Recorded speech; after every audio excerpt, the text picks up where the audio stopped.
Hey everyone, today I'm going to be sharing with you some things that you can do with the personal resources area of your Schoology account.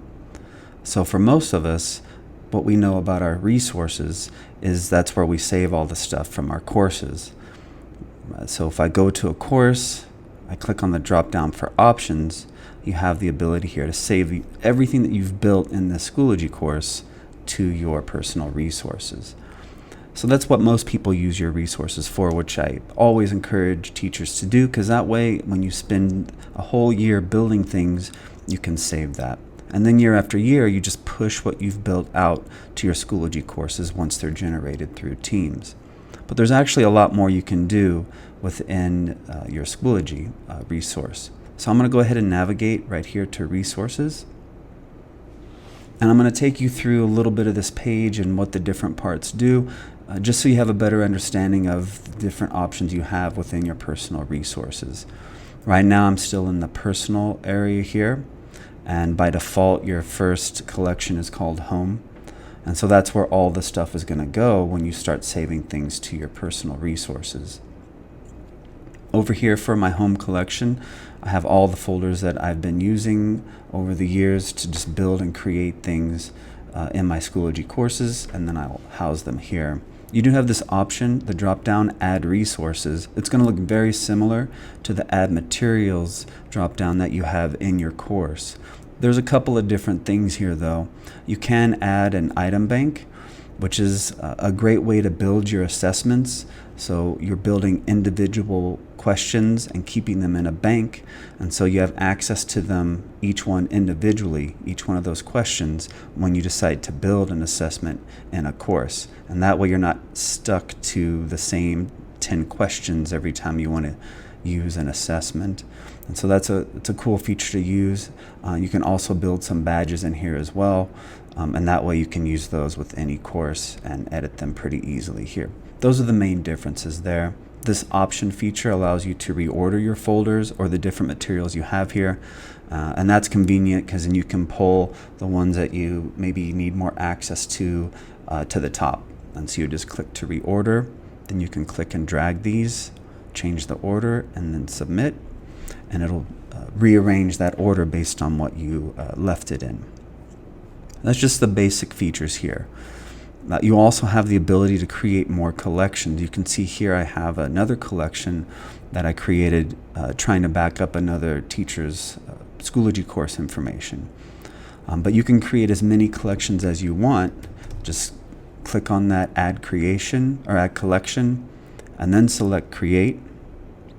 And then it's just going to give you all the different collections that you might want to have. And so it's kind of up to you how you want to start naming them and organizing your personal resources. You can do it by year, you can do it by the subject area.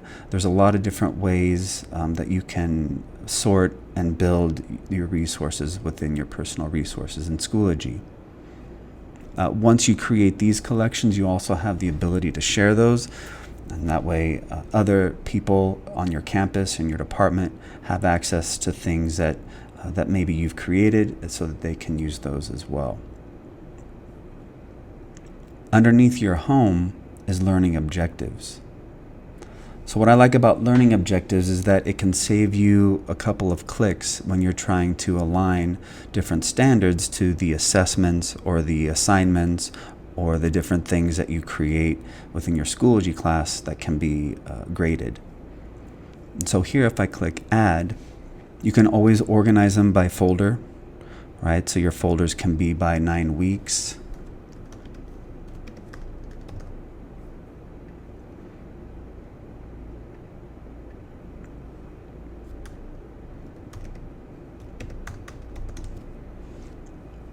And so it's really up to you how you want to organize it, but that's just one quick, easy way to do that. But what you can also do is add standards. Right, and so if you click here to State Standards, and we're going to go down to State Standards here, click on Texas. Depending on what you teach and what level you are, you will have to decide which one of these you'll want to click through. So for CTE teachers, it's this first option. For star level, grade level areas, it would be this one. Here's your pre-K, and then everything else is going to be under essential knowledge and skills. I'm going to go into RLA, the new standards, and then English 1, go into reading, and then select this standard. So let's say this is a standard that I test a lot during that first 9 weeks, and so I'm going to choose that, and you can choose as many as you want.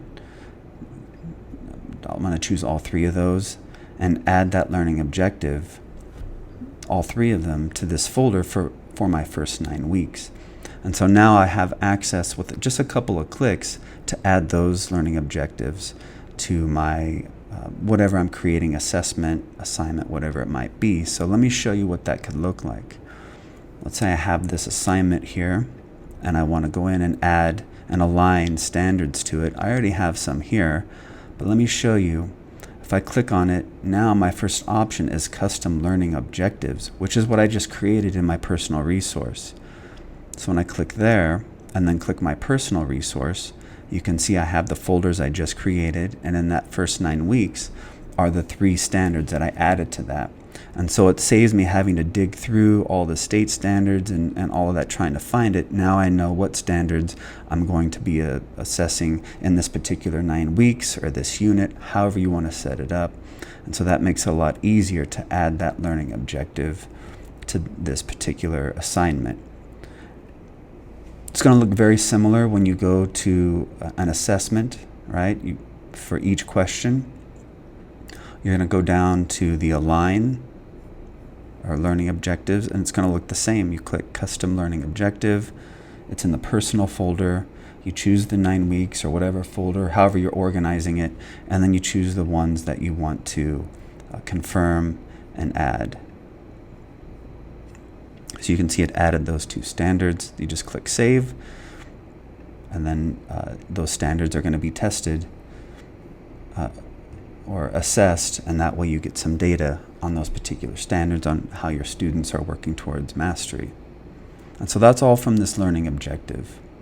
You also have your list of downloads, and so the downloads are things that you found that are publicly available that you can go in and just add them to your own Schoology, and then this is stuff you can add to your courses or groups. Right now, I'm not sharing anything publicly, but if you did want to share resources publicly, they would show up here. And then, of course, these are the other collections that I have. That was all under personal. Now we're going to go to the public section.